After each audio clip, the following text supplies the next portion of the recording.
What if trying harder is exactly what's pushing people away? In a world where everyone is desperate to be seen, there's something magnetic about the one who doesn't flinch, doesn't chase, doesn't need. That person doesn't beg for attention, they command it, and that quiet presence is far more powerful than loud performance. We're taught that to earn respect, we need to react fast, explain ourselves, and stay visible. But Stoic philosophy suggests the opposite. Your stillness, your detachment, your calm, these are the true sources of strength. When you no longer need to prove yourself, you become someone others can't ignore. This video isn't about playing games. It's about reclaiming the energy you've been wasting, trying to please people who were never paying attention. If you've been feeling invisible despite doing everything right, it's time to stop chasing and start attracting. And if this message already hits home, make sure to like this video and subscribe to the channel. Each week, we share tools to help you live with clarity, strength, and peace. Now let's begin. Number 1. Non-reactivity is the ultimate magnetism. In a world addicted to reaction, there's something deeply magnetic about the person who doesn't flinch, who doesn't over-explain, who doesn't chase. That calm presence, the one that doesn't need to be loud to be heard, is unforgettable. And that's exactly what Stoicism teaches us. Don't react, respond. Don't explode, observe. Don't be moved by every external event. Instead, return to yourself, because the quieter you become, the more powerful your presence. We live in an age where people equate visibility with value. If you're not constantly expressing yourself, defending your name, or proving your worth, you risk being overlooked. But true strength doesn't scream for recognition. It's grounded, it's centered, it knows its own worth without needing confirmation from the outside world. That's why non-reactivity isn't weakness, it's sovereignty. Marcus Aurelius wrote, "If you are distressed by anything external, the pain is not due to the thing itself, but to your estimate of it, and this you have the power to revoke at any moment." This wasn't abstract philosophy for him. As emperor, he lived under constant scrutiny, and yet through his journals, we see a man deeply committed to mastering himself, not his critics. He knew, the person who reacts least controls most. Non-reactivity is not about being numb, it's about being intentional. It's the difference between a leaf blown by the wind and a mountain unmoved by the storm. The leaf reacts, the mountain remains, and people are drawn to the mountain. Why? Because it gives them something to anchor to. In a chaotic world, your composure becomes their compass. Even in modern times, this principle holds. Take someone like Keanu Reeves. In an industry fueled by noise and self-promotion, he stands apart. Not because he tries to, but because he doesn't. He doesn't react to gossip. He doesn't chase fame. He doesn't explain himself. And that silence, that emotional self-control, draws people in. Not through effort, but through presence. And here's the key. Non-reactivity protects your energy. Every time you react out of impulse, you hand over your power. You say, "You get to decide how I feel." But the Stoic doesn't live that way. The Stoic guards his peace like it's sacred. He pauses, he breathes, he responds only when necessary. And always from a place of clarity, not chaos. This doesn't mean you allow disrespect, it means you rise above it. Because reacting to every insult, every provocation, every little slight, that's exhausting. Worse, it's predictable. And there's nothing attractive about predictability. What's magnetic is control, discipline, the ability to remain composed even when others try to shake you. Non-reactivity sends a clear message. I own myself. And in a world where most people are owned by their emotions, that makes you different. That difference creates intrigue. People wonder what you're thinking, why you didn't bite back, why you walked away without a word. And in that silence, they begin to respect you. even if they don't understand you. So the next time someone tests your patience, remember this. Reacting is easy, anyone can do it, but remaining calm, collected, and intentional, that's rare, that's stoic, and that's what makes you unforgettable. Let your silence speak, let your presence steady the room, and let your self-control remind the world that you are not available for every emotional invitation. You've outgrown that game. And remember, when you stop reacting, you start observing. Observation gives you time. Time gives you clarity, and clarity gives you power. This power is subtle, but undeniable. It's the quiet strength of someone who no longer plays emotional tug-of-war with anyone. You become harder to offend, harder to provoke, and ultimately harder to forget, because people may not always understand your restraint, but they'll always feel your presence. And that presence speaks volumes without ever raising its voice. Number 2. Calm minds command attention. In an environment oversaturated with noise, the one who speaks with calm becomes the one people listen to. The louder the world becomes, the more refreshing and rare it is to meet someone who chooses their words with care. Calm is not just an inner virtue, it is a strategic presence. It is the art of not rushing to fill silence, but of letting silence do the heavy lifting. The Stoics understood this well. Epictetus once said, "We have 2 ears and 1 mouth so that we can listen twice as much as we speak." This wasn't just advice for being polite, it was instruction for being powerful. When you slow down your speech, when you choose your words instead of throwing them, you change the temperature of every room you enter. You invite reflection instead of reaction. You hold attention not by grabbing it, but by earning it. In today's culture, people speak just to be heard. But the person who pauses, who breathes, who speaks only when the moment truly calls for it, that person becomes unforgettable because their words are rare, and what is rare is valuable. You don't need to flood a room with noise to be relevant. Sometimes saying one thing with clarity does more than 1,000 shouted opinions. Consider the late Steve Jobs, known not just for innovation, but for presence.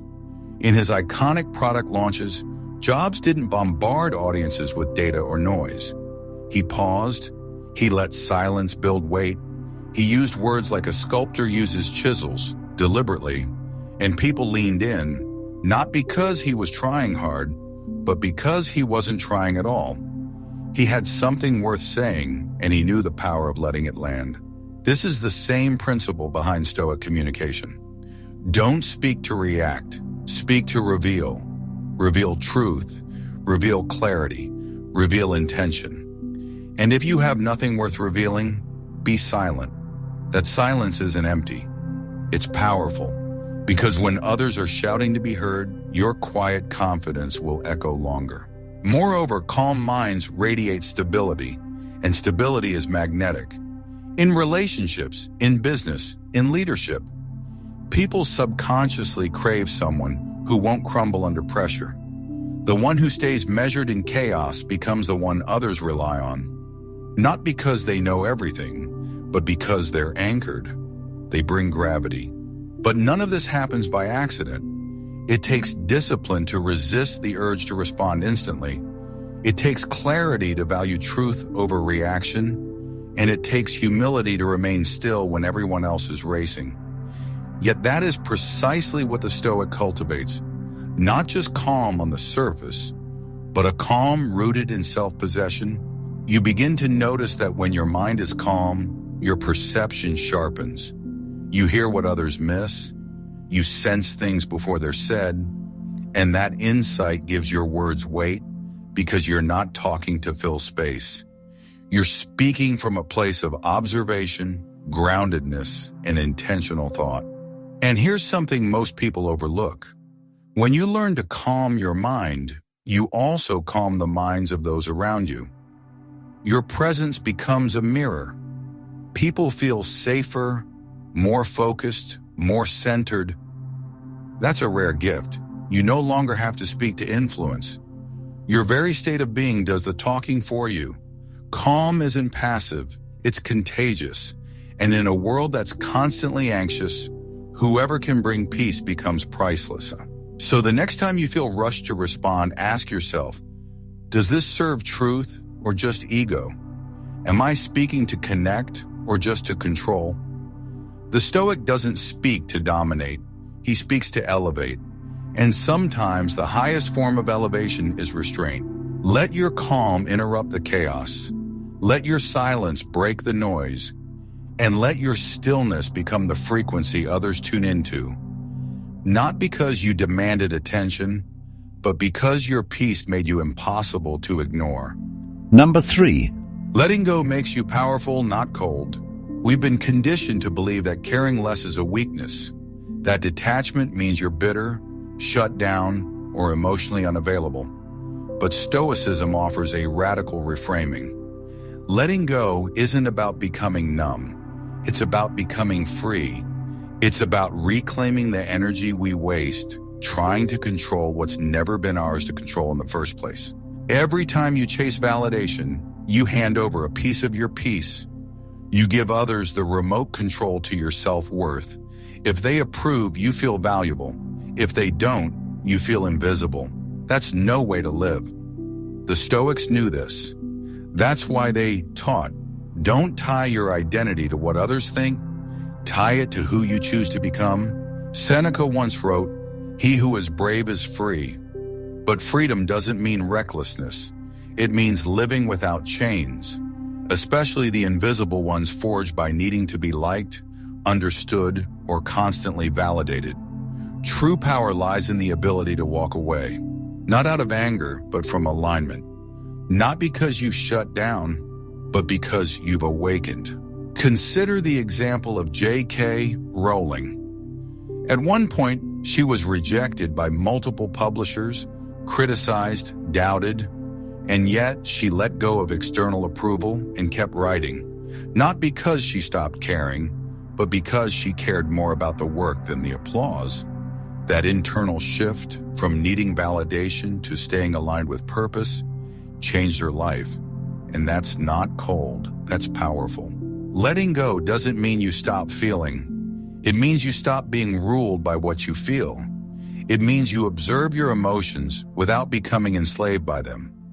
You see the disappointment, the rejection, the misunderstanding, but you don't build a home there. You acknowledge the sting, but you don't hand it the steering wheel. The Stoic path is about practicing indifference not to life, but to the things that disturb your peace. You become less reactive, not because you don't care, but because you care more about your clarity than your image, more about your direction than your popularity, and more about your inner world than outer opinions. Detachment is a discipline. It's not running away. It's not apathy. It's choosing where your energy goes, and more importantly, where it doesn't. You stop feeding emotional black holes.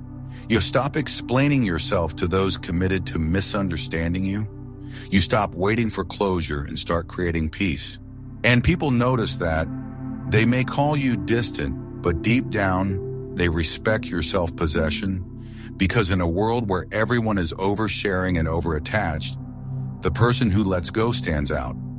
Not because they try to, but because they no longer need to try at all. When you release the need to be chosen, you become magnetic, because now your presence is rooted in peace, not performance. Your actions come from intention, not insecurity, and your silence speaks louder than any justification ever could. So if you're walking away from someone who once meant everything, don't see it as giving up. See it as coming back to yourself. Letting go isn't the end. It's the beginning of reclaiming the power you once gave away. And that's not cold, that's clarity. Let people misunderstand you. Let them mislabel your stillness as indifference. Your job is not to be explained, it's to be aligned. And once you learn to let go, you'll discover something extraordinary. The less you need from the world, the more powerfully you move through it. And here's the truth few want to admit. The people who seem the most put together are often still seeking approval in subtle ways. But when you let go, truly let go, you stop playing that invisible game. You stop waiting for closure, applause, or understanding. And in that release, your energy returns to you. You become lighter, sharper, quieter, but not silent, just deeply, unmistakably whole. Number 4. Your silence disarms more than your words. There's a quiet power in refusing to respond. In a culture obsessed with having the last word, silence is not weakness. It's strategy, and not just any strategy, but a stoic one. Because silence isn't the absence of a response. It's the presence of self-control. It says, I know what the situation wants from me, and I'm not giving it that satisfaction. We often believe that if we don't speak up, we'll be misunderstood or seen as weak. But the truth is, when used with intention, silence commands far more attention than noise ever could. It creates space. It forces the other person to sit with their own words, and more often than not, that silence is louder than any comeback we could offer. Marcus Aurelius once asked himself in his journal, "Is a man afraid of change? What can take place without change? What then is more pleasing or more suitable to the nature of the universe?" In other words, do not resist what is beyond you, including the need to react. When you resist reacting, you give the moment space to change without you being changed by it. In relationships, arguments, or power struggles, the person who speaks least often holds the most influence. Not because they don't care, but because they've mastered the art of emotional discipline. They've realized that not every insult requires a reply, not every false claim demands correction, and not every provocation deserves your energy. Take Oprah Winfrey, for instance. She's been attacked, misquoted, and criticized by countless people over the years. But rarely does she retaliate publicly. Her silence in the face of petty opposition has become her signature strength. She doesn't waste time proving her value to people determined not to see it. That restraint isn't passive, it's powerful. When you remain silent, you force people to engage with their own conscience. You no longer act as a mirror for their dysfunction. Instead, you become a void, a space they can't manipulate. And in that space, the game ends, because manipulation requires participation. When you withdraw, the energy loop breaks. You're no longer feeding it. Silence also gives you perspective. It creates distance between the trigger and your reaction. And in that distance, wisdom grows. You begin to see patterns more clearly. You realize what's bait and what's truth. And most importantly, you stop losing yourself in the chaos of proving a point. The Stoics taught us that it's far better to master our tongues than to master others. That the tongue, when ungoverned, becomes a tool of destruction, not just for others, but for ourselves. So they practice silence not as withdrawal, but as refinement. Speak less, mean more, and when words are necessary, let them be few and let them be clean. In a society trained to react instantly, on social media, in conversations, in relationships, your ability to pause becomes a rare skill. You become the one who doesn't need to explain, defend, or retaliate. You become the one who holds their peace, even when peace feels like a loss. But that's the paradox. In holding your peace, you end up winning a deeper kind of power. Let others rant. Let them misunderstand you. Let them hurl assumptions. Your silence is not your surrender. It is your shield. It protects your clarity, your time, and your energy. And it reminds the world of something most have forgotten. Presence doesn't require noise. So the next time you feel tempted to respond out of pride, remember, silence isn't cowardice. It's courage dressed in restraint. And when used wisely, it can end battles before they even begin.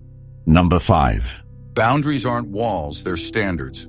There's a major misunderstanding in modern culture. People think setting boundaries means pushing others away. But from a Stoic perspective, boundaries are not barriers. They're blueprints. They don't say, stay out. They say, this is who I am. And that distinction changes everything. When you don't set boundaries, you invite chaos, not because people are inherently bad, but because they're naturally wired to test limits, and if you don't define yours, they will. The Stoics knew that clarity was the root of peace. Without it, your energy leaks, your time is hijacked, your sense of self erodes slowly in the name of being agreeable. Epictetus put it clearly, never depend on the admiration of others. There is no strength in it. Personal merit cannot be derived from an external source. What he meant is that your worth must be guarded internally. And one of the most powerful ways to guard it is through boundaries. Quiet, consistent, and non-negotiable. You don't need to yell. You don't need to over-explain. A simple, calm no can carry more authority than a passionate defense. Because when your no comes from clarity, not guilt or hesitation, it teaches others how to treat you. It shows that your time has value, that your attention is earned, not owed. Let's look at someone like Brené Brown. Her research on vulnerability and shame has reached millions. But behind that work is someone who knows how to set firm personal boundaries. She speaks often about how saying yes when you mean no leads to resentment. That lesson isn't just emotional, it's deeply Stoic. It's about aligning your external actions with your internal principles. That's integrity, and integrity is attractive. When you operate without boundaries, you overextend. You say yes out of fear. You tolerate disrespect in the name of peace. But it's not real peace. It's delayed damage. The Stoic doesn't fear discomfort. They lean into it, especially when it means staying true to their values. What's more, boundaries aren't just about saying no to others. They're about saying yes to yourself, yes to rest, yes to clarity, yes to meaningful relationships over draining ones. It's not about isolation, it's about intention. You're not building a wall, you're opening the door only to what aligns with your highest standard. And here's the thing, people might resist at first. They're used to the version of you who overgives, who never says no, who accommodates at the cost of self. But when you begin to shift, when your boundaries become clear and consistent, they adjust or they leave. And either outcome is a gift. The Stoics remind us that we are responsible for the inner fortress. That fortress is made up of decisions, principles, and standards. Every time you let someone walk through it unchecked, you weaken its structure. But when you enforce your standards, not with anger, but with unwavering clarity, you strengthen it. Boundaries are not selfish. They're sacred. They're the sign that you know what you will and will not accept. Not because you want control, but because you want peace. And peace requires structure. It requires the courage to speak up without apology, to walk away without drama, to protect your energy like it's your most valuable currency, because it is. And if that clarity pushes some people away, let it, because the right people won't be repelled by your standards. They'll rise to meet them.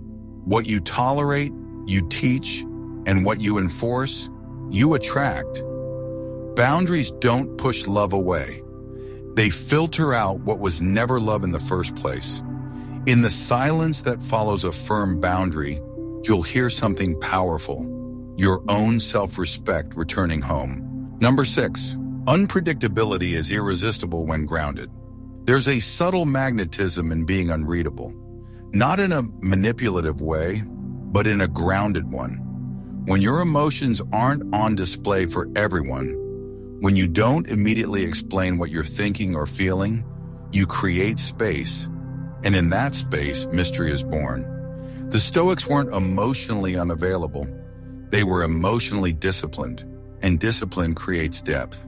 Most people move through life broadcasting their every mood, reaction, and desire. In doing so, they become predictable.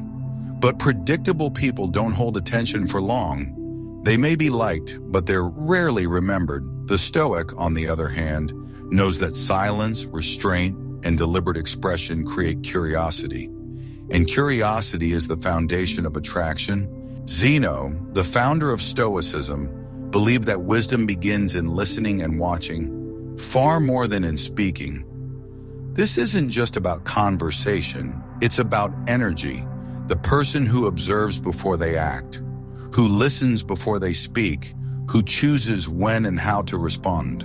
That person carries an aura. They can't be read easily, and that unreadability, when paired with integrity, is irresistible. Consider the modern example of Rick Rubin. He's not loud.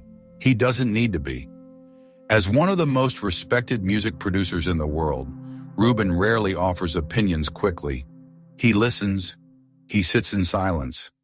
Artists lean in because they don't know what he's going to say, but when he does speak, it shifts the room. That's not mystery by accident.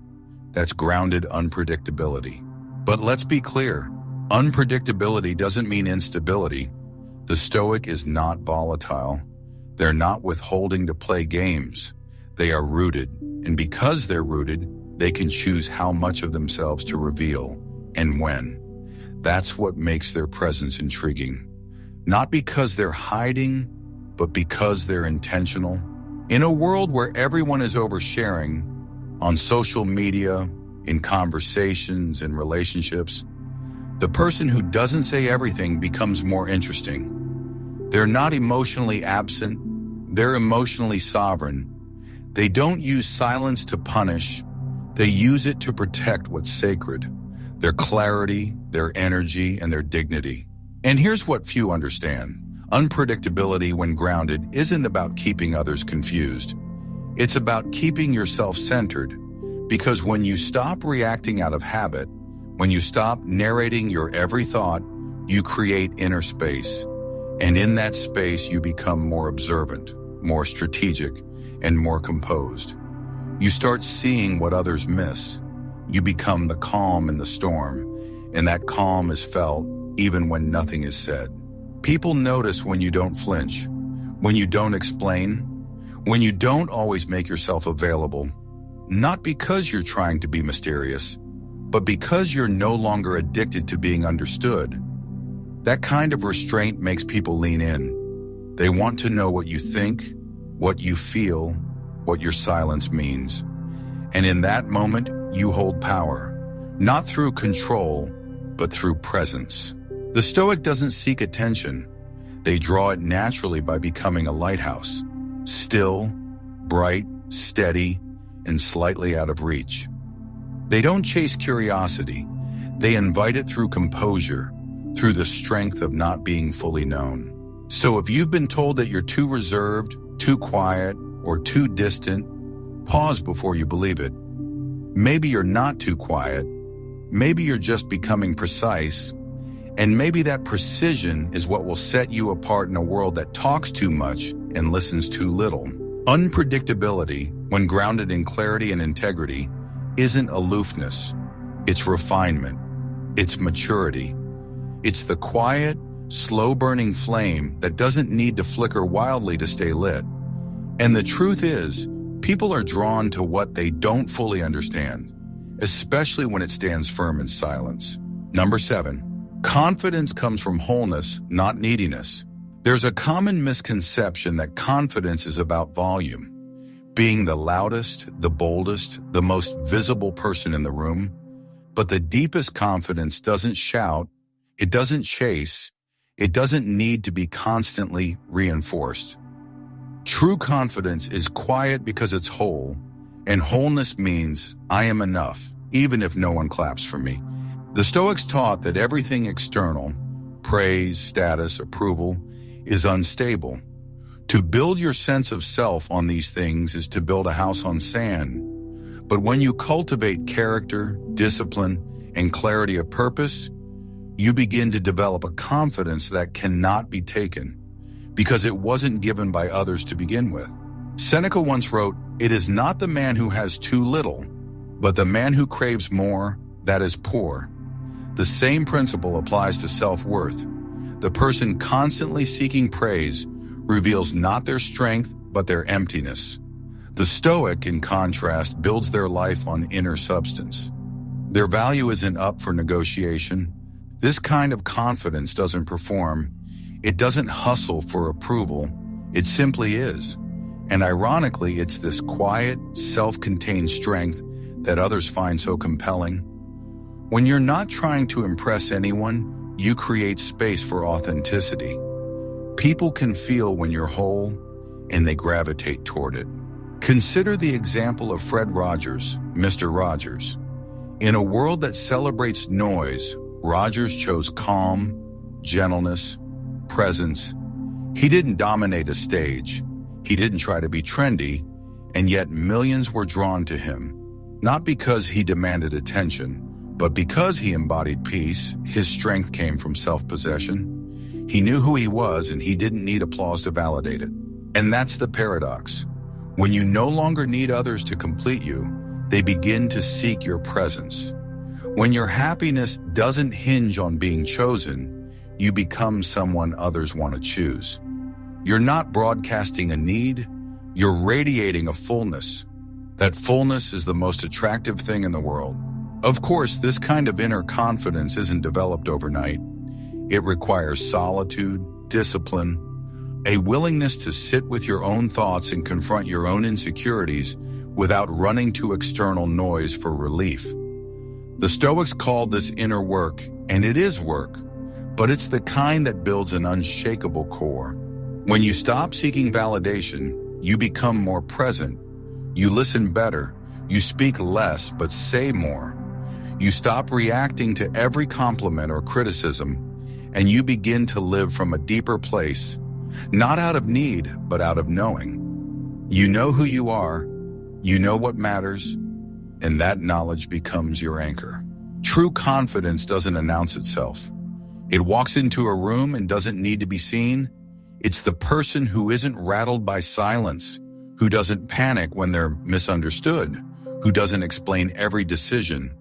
They've already made peace with their path. So if you've spent years trying to prove your worth, trying to get people to notice you, to accept you, maybe it's time to stop. Maybe it's time to become someone who doesn't need the spotlight to feel worthy. Because when you no longer need validation, you become undeniable. Confidence isn't about being chosen. It's about choosing yourself again and again until it becomes your nature. That's what the Stoics practiced. That's what the world quietly respects. And that's the kind of presence that lingers, long after the noise has faded. And here's something even more important. When you're whole, you stop mistaking attention for love or popularity for respect. You learn to sit with your own silence without fear. You learn to walk alone without feeling lost. That's not arrogance. It's emotional maturity. And the world recognizes that energy. It doesn't just respect it, it remembers it. You don't need to chase, perform, or explain to be valuable.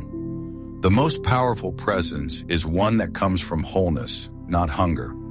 When you become emotionally grounded, when you stop reacting to everything that moves, when you set standards, protect your silence, and detach from the need to be chosen, you don't just gain peace, you become magnetic.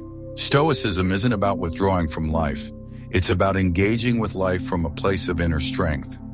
And that strength doesn't beg to be seen. It radiates quietly, steadily, unmistakably. So as you move forward, remember this. The most attractive thing you can ever offer the world is your self-possession, your peace, your presence. If this video spoke to you, like it, share it, and subscribe for more Stoic insights every week. You don't need more noise, you need more clarity, and we're here to help you find it.